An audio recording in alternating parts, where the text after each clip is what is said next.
माँ की ममता। एक छोटे से कस्बे में समीर नाम का एक लड़का रहता था।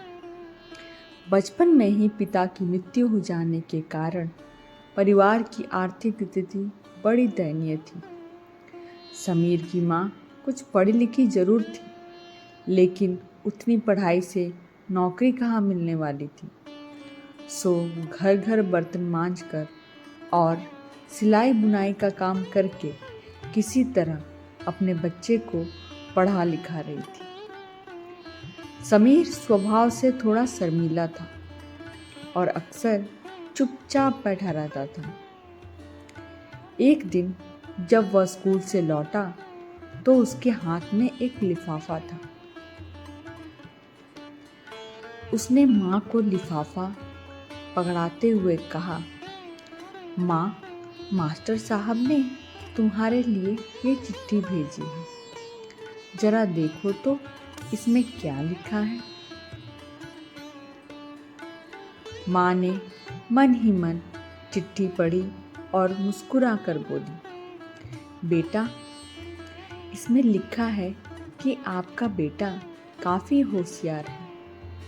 इस स्कूल के बाकी बच्चों की तुलना में इसका दिमाग बहुत तेज है और हमारे पास इसे पढ़ाने लायक शिक्षक नहीं है, इसलिए कल से आप इसे किसी और स्कूल में भेजें।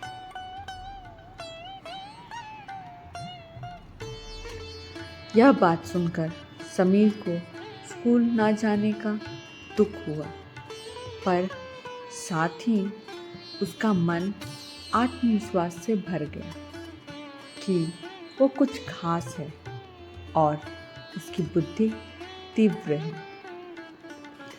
माँ ने उसका दाखिला एक अन्य स्कूल में करा दिया। समय बीतने लगा।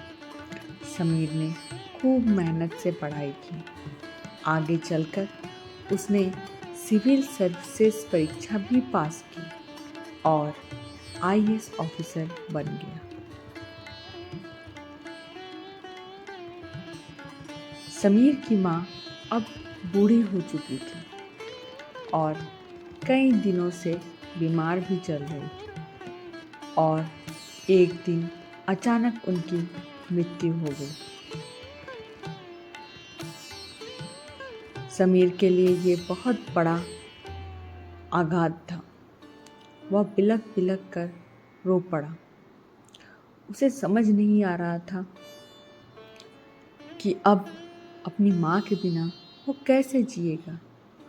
रोते रोते ही उसने माँ की पुरानी अलमारी खोली और हाथ में उनकी माला, चश्मा और अन्य वस्तुएं लेकर चूमने लगा।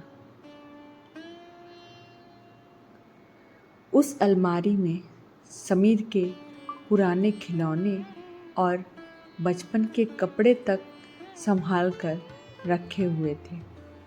समीर एक एक कर सारी चीज़ें निकालने लगा और तभी उसकी नज़र एक पुरानी चिट्ठी पर पड़ी। दरअसल ये वही चिट्ठी थी जो मास्टर साहब ने उसे 18 साल पहले दी थी। नम आंखों से समीर उसे पढ़ने लगा। आदरणीय अभिभावक, आपको बताते हुए हमें अफसोस हो रहा है कि आपका बेटा समीर पढ़ाई में बेहद कमज़ोर है और खेल कूद में भी भाग नहीं लेता है।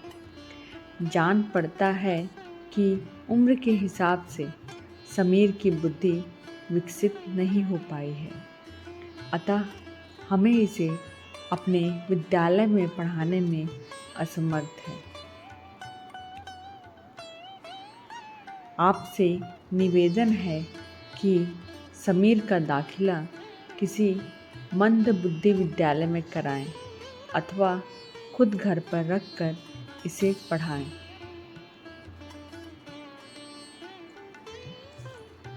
सादर प्रिंसिपल।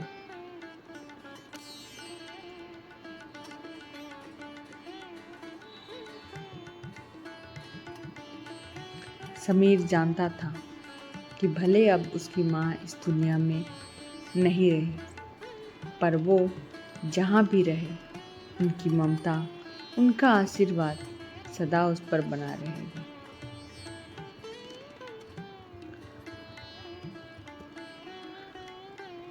माँ से बढ़कर त्याग और तपस्या की मूर्त भला और कौन हो सकता है। हम पढ़ लिख लें, बड़े होकर कुछ बन जाएं, इसके लिए वो चुपचाप ना जाने कितनी कुर्बानियाँ देती हैं। अपनी ज़रूरतें मार कर हमारे शौक़ पूरा करती हैं। यहाँ तक कि संतान बुरा व्यवहार करे तो भी माँ उसका भला ही सोचती है। सचमुच माँ जैसा कोई नहीं हो सकता। दोस्तों, अगर आपको मेरी ये कहानी पसंद आए तो मेरे चैनल को लाइक करें, शेयर करें एंड सब्सक्राइब करें और ऐसी ही मनोरंजक और भावपूर्ण कहानियों का लुत्फ़ उठाते रहें। तब तक के लिए धन्यवाद।